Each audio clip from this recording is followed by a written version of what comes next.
This is gonna get worse before it gets better. I have to talk about the Salah thing. Normally I make a video on Monday. I have to talk about it today because I'm stunned. I'm actually stunned, and I'm just gonna get right into it. Normally I talk about the match. I'm sorry, you know, this pure pain. If I can sum it up in a sentence, pure pain. The match, but what happened afterwards, and I wonder if Liverpool had won, would Salah have said anything, or is he jumping on the back of this next bad result to really mush custard pie into Arne Slot's face, metaphorically speaking, of course. I'm just going to get straight into my thoughts. I've seen good arguments for both sides. I've seen also terrible arguments for both sides as well. And I've seen, well, you're either with Slot or you're with Salah. Who is it? And I don't think it's that black and white. I can see Salah being pissed off from not playing. That's his whole thing. We all knew he'd be pissed off. We all knew he was pissed off. But how you handle that is important. And what you don't do is, just come out with these...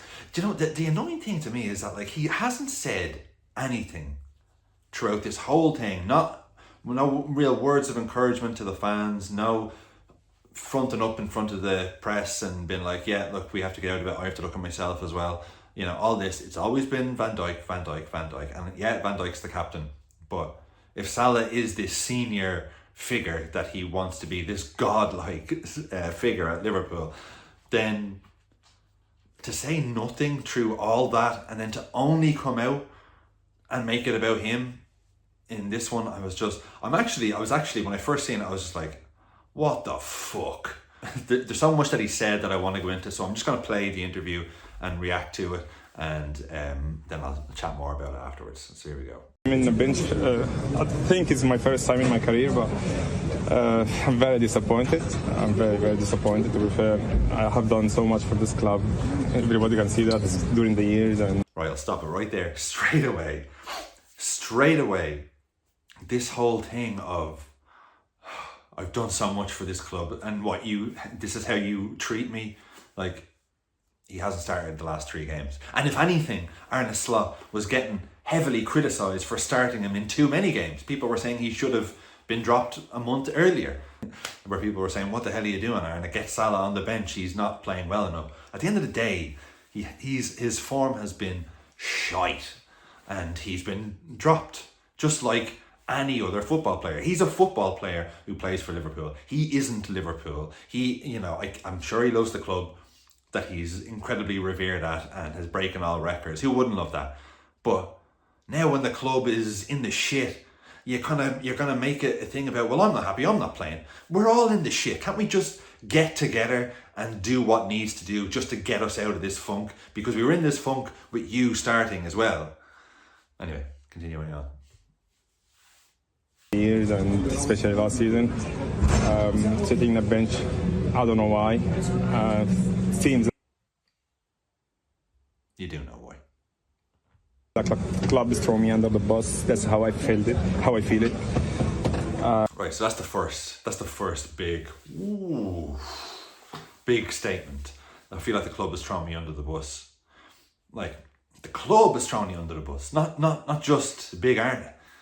The club, Richard Hughes, who are you talking about? Who's throwing you under the bus? Who's saying anything? You haven't started in the last 3 games. How is the club throwing you under the bus? And do you know what? The only thing I would say, Arne Slot would have an airtight case if it wasn't for the fact that Cody Gakpo isn't playing so shite as well. And he's Dutch. So maybe if you're a conspiracy theorist, you might see that Dutch connection. But if Gakpo was playing great, there would be absolutely no case for Salah having any issue with being dropped. It's the fact that he's playing just as bad. And actually, the last game where Salah came on at halftime, he played much better than Gakpo. So it's kind of like, well, and then the next match, he's on the bench. And do you know what? I even get why he wasn't used at all in this one, because we went 2-0 up. And then it's like, okay, now, and I will say this about this 3-3. I don't blame Slot at all for this. Unless you want to get really granular and say, well, picking Kanate is a flaw, fair enough. Joe Gomez could have gone in. But in terms of how the team were set up. He made more changes. He made more changes. They played pretty good up to a point. Went 2-0 up, and then obviously Konate had an absolute shit show, which you can't legislate for. And he brought on the right subs when we were 2-0 up. Like he brought on Endo. He was trying to see the game out. It wasn't the time to bring on Salah. Then at 2-2, we're really kind of hanging on at that point. We managed to get a goal through great play. And at that stage, you're not going to bring Salah on again. You want to manage the match. So, there's a reason for it. There could be something behind the scenes, but I don't think so. Anyway, back on with it. I think it's very clear that someone wants me to get all the blame. The club promised me in the summer for a lot of promises and nothing. So far, I'm in the bench 3 games, so I can't say that they keep the promise. And I said that many times before. I had it. Is he saying that the club promised to play him regardless? Because I doubt they did that. I mean, this is the whole problem. This is what really bums me out. It bums me out, one, that he's given this interview full stop, and something that was already incredibly, at breaking point has just gone, where it's like, you can't expect, if you're a football player, full stop, you can't expect to just have your place because of all the stuff you did before when it's hurting the club. And the fact that he thinks that he should bums me out. Because I'm like, come on. I get you can be annoyed, but this whole thing, what the club promised him, that spot is his forever. If they did, that was stupid of them to do. But this whole narrative of he's not even leaning on, because I'm playing so well this year, I don't understand it. It's like, oh, that's what I did last season, and now you're not putting me in this season, despite the fact that my form has fallen off a cliff. I don't know. I don't get it. Anyway, moving on. I said that many times before. I had a good relationship with the manager, and out of the sudden, we don't have any relationship. I don't know why. It seems to me, how I see it, it's someone doesn't want me in the club. But again, this club, I always support it. My kids will always support it. I love the club so much. Right. So he's saying he's gone straight from the manager, my relationship. I have no relationship with the manager now. I mean, maybe personally there isn't much there. He also kind of personally didn't have much of a relationship with Klopp either by the end. So, read into that what you will. And then straight away the next thing he says is, it's clear someone doesn't want me at the club. So what? Slot doesn't want you at the club. Slot has been playing him to his detriment. If anything, it's costing Slot. It's costing Slot potentially his job that he's kept playing you. When if your name wasn't Mohamed Salah, you wouldn't have been starting as many games as you've already started. That's the thing. You should be thanking him that he started him so much. But I get it. And when I saw that he wasn't starting again in this game for the 3rd game in a row, I was like, because I knew Salah would be absolutely fuming.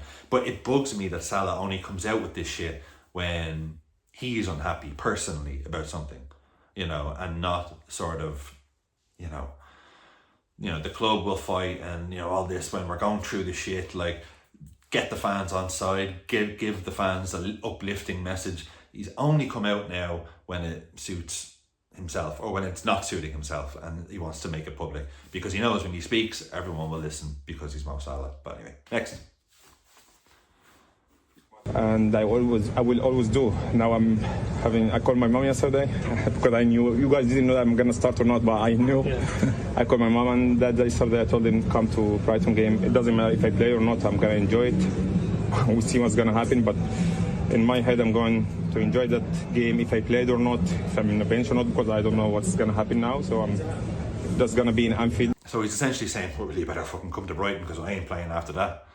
Wow, that's the first one, that's clearly what he's saying is, I've told my, even that's so strange. I called my mother and said, come to Brighton. Well, whether I play or not, I'll put it to you this way, come to Brighton. That's all I'll say. So straight away, this is it, it's going to be our last game. Oh man, it's such a bummer. It's such a fucking bummer. This is only going to end in, I feel, fireworks. You know, it's either, and now I've seen people going, Salah, sorry, but you can't be carrying on that way. I've seen people have been like, yeah, I'm with Salah, fuck you, Slot, I want you gone anyway. And then there's other people saying, fuck, get them both gone. I mean, anyway, next. Say goodbye to the fans, going to Africa Cup, because I don't know what's going to happen when I'm there. What do you do with the situation now, Mohamed? It's not acceptable for me, to be fair. Like, I don't know why that's happening always to me. Like, I don't get it. I think if I'm somewhere else, every club will protect his player. I don't know why I'm in that situation now. But again, it's how I see it now. It's like, how are Liverpool not protecting their most beloved player? I mean, this guy is a literal god inside Liverpool Football Club and outside the football club around the city and worldwide among all Liverpool fans. This guy is treated like a god. He starts the whole thing about Salah is like he never gets dropped ever. You've seen people complaining about that over the years when he's had a bit of a dip in form. It was like, oh, Salah lasts the full 90, what the fuck? Because sometimes he has a real dip, and this season he had a real dip, and you know, at the end of the day, he's a football player for Liverpool Football Club. As good as he was, or whatever, he is a football player for Liverpool. That's it. And if you're playing well and you're a footballer for Liverpool, you'll start, and if you're not, you won't. Again, walk a mile in Federico Chiesa's shoes, for God's sake. Like, what's he thinking? You know what I mean? Again, he didn't get used at all in this one. Same reason, because Slot didn't need a player like that at the moment he was making subs, and I actually thought he got a sub spot on.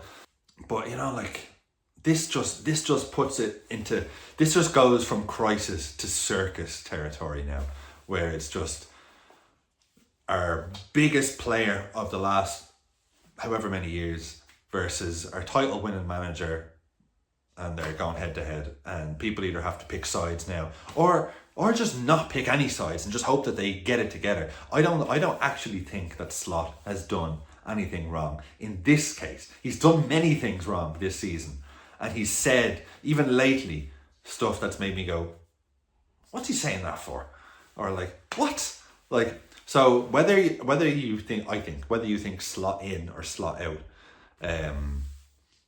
I don't think this situation is, I don't think he's handled him wrong in this situation, unless there was something mental in his contract, like he will start until the end of time, even if he's only got one leg and half an arm or whatever, that he's Mo Salah's going to start, you know.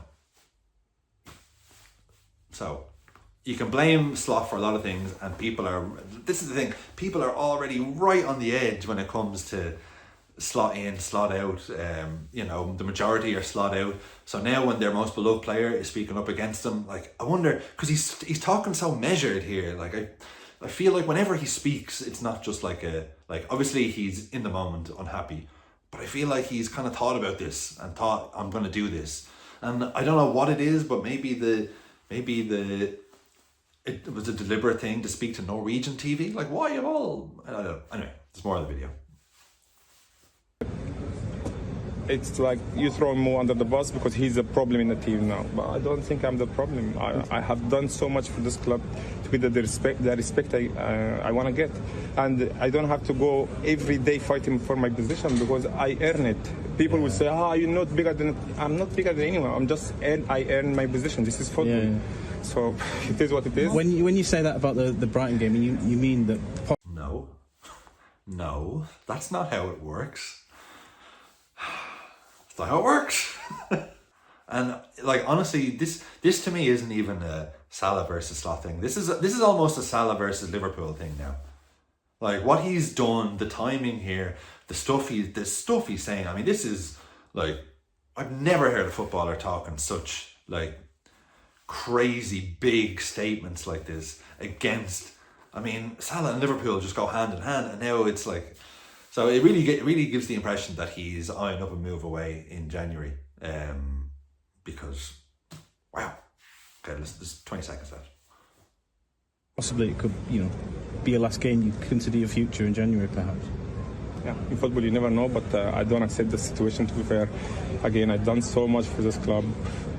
Is that what's so frustrating for you? Because you've done so much? Absolutely. Last season, I'm sorry, with all the respect, I love everyone. I love Haaland. And I think, and I think there was actually more. There was a part where he said Carragher's going to come for him, and that's fine. But like, Jesus, like where do you go from here? Salah's very much alluding to, and like he did this last year with the contract thing, where it's like, in my mind, this is going to be my last game for Liverpool. It's in the club's hands. Like this sort of stuff. So he does these things and these big things, and then the club kind of acts. But I just wonder how it's going to happen in this case. I think, look, he's every right to feel aggrieved, and he's every right to say that he's aggrieved. But this shit and the timing of it, and to say that the club's throwing him under the bus, it's clear someone doesn't want me at this club. I have no relationship with the manager. Like, fucking hell. How do you really feel? So, I think Salah's dead wrong in this case. And I think he's being a big fucking baby, to be honest. And I think it's such a shame. I wonder, will he go now in Jan? I think it's such a shame to end it like this. And he's chosen to end it like this. I know Slot hasn't played him for 3 games in the space of 8 days. So, fine. I think he probably had every intention of using him today, but then when we went 2-0 up, and then the way the game went, we went 2-0 up quick, and then we could see the 2 goals quick, and didn't really have the time. It was like, okay, we're okay now. Damage control. So it wasn't really the time for Salah. But the only thing, if anything, this is all Gakpo's fault, really. If Gakpo was playing a blinder, Salah would not have an iota of a case. But it's the fact that, well, he's shit too. That's the thing that's really making it. That's the only thing where he's got a point, and he's saying it without saying it. Gakpo, for what it's worth, annoyed the shit out of me in that Leeds game. See, and like if it was me, I would have probably gone with Salah over Gakpo if you have to play one or the other. I don't think you can play 2 of them because we got too predictable with them. But like he's also been shit too. So, but it's absolutely a matter that should be dealt privately. If he has no relationship with the manager, talk to the manager, talk to the people around, and try and sort it out. But this gone public, it's really using. I feel it's using the club and it's using the fans, and there's a little bit of manipulation in there. You know what I mean? The timing of this interview, not just after this game, but after this horrific run of events, after this horrific run of results, and it's very much. I feel like he very much knows that the goodwill Slot had is teetering. And this is enough to knock it over and to create a total rift down the middle of Liverpool, whether you're Team Slot or Team Salah, and like, just fucking grow up, will you? When the club was playing shite with you in the team as one of the leaders, you said nothing, and now nothing to the fans. No, keep your head up. No, we'll get through this. We're Liverpool. It was all on Van Dijk. Robertson would come out. Jones gave a passionate thing. No Salah. And now that Salah has been dropped for a couple of times in a row, he's taken to this. So I really don't like that side of him at all. And he's been a great player for Liverpool. If he decides to go in January, I'll be honest, I'll be like, okay, that's a real shame, but fair enough. Because I don't really want players who think that they have just earned the eternal right to start for a great club like Liverpool. And I'd love, like, I'm not saying I want Slot gone or Salah gone or anything like that. If they both went though, I would be fair enough, And let's just get back to it being about Liverpool and not about Slot in, Slot out, Salah, should he stay, should he go, contracts, all this. Just fucking clear the path and just let me enjoy Liverpool for Liverpool and not these dramatic stories and all this stuff. So there's a lot of faff going on and I don't like it, and that's the part. And unfortunately in this case, Salah's the one who's stirred up the faff. I think it's really sad. that it's come to this, but what can you do? The only case he has for me is Gakpo, because he plays in a similar position. Everyone else, because he changed up the formation as well. It wasn't like he just stuck with the exact same formation and just swapped Salah out for someone else. He mixed it up and catered to Wirtz, and that was actually working well. And if we'd have just fucking seen it through, then we'd have had 7 points out of 9. And you could say, well, look, it worked.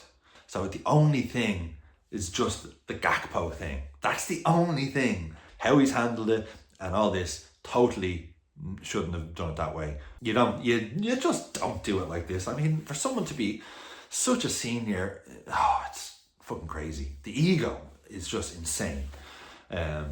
So I'm bummed. I'm bummed that he thinks that that's the right thing to do. I'm bummed that this is now the situation at Liverpool that's gone from crisis to circus, and I'm bummed. I'm just bummed. But I am dying to know. Tell me what you think, because I've seen the sort of crazy side of the internet. This community tends to be a lot more measured. So I really want to get your guys' takes on it as well, and just to see, I think a lot of us are in agreement that Liverpool have a definite no dickheads policy, and it's kind of a dickhead move, I think, with Salah. But that's just me. I don't want to put any projections on you. You tell me what you think. Let me know in the comments, please, what you think. And how would you feel if Salah left in January? I'll be honest with you, I think I'll be okay with it. If this is how it's going to be, because what precedent does this send now, where it's like he could have 12 of the stinkiest games of football, and it's like, fuck, well, he's going to have to stay there though, because that's how it is, I don't think he can ever have that. And, as I'll leave you with this, as the great Bill Shankly once said, and I'm paraphrasing because I can't remember the quote exactly, that no one player is bigger than Liverpool Football Club, and as big as Salah is, Liverpool is bigger, and Liverpool is more important than Mo Salah. So all I want to do is see Liverpool win, and however way we get there, great. And if there's some casualties along the way, that's a real shame, because I think they're self-inflicted casualties. But I just want Liverpool to get back to being on their fucking perch. Is that too much to ask? But anyway, let me know what you think, and I will be back in a couple of days to talk about the fallout of this. I'm sure there'll be something else happening today. I'll talk about it tomorrow. But thank you very much for watching. This is from home. Apologies for the low quality, but Jesus, up to fucking Reds, and I'll see you in a day or two.